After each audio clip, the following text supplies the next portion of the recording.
Olunaku olwaleero ndine muganda wange Habibu Buwembo, omusajja akyasinze okusiba mu makomera g'e Uganda oba akyasinze okusiba mu makomera emirundi emingi avuganya na Besigye.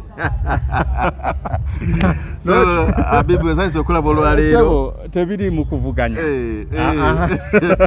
Muvuganya mu kusibibwa. Tebiri mu kuvuganya. Waliwo yadambuuza jjo. Nambuuza ne Habibu amakomera kati wagamanyiira.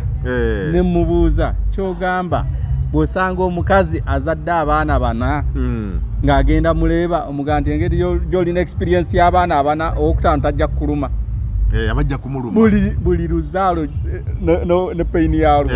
Kati na buli komera era bwe tuba tuliyingira lirimu okusoomoozebwa kwalyo era ne peyini eba different ojja experiencinga ng'atagendangayo.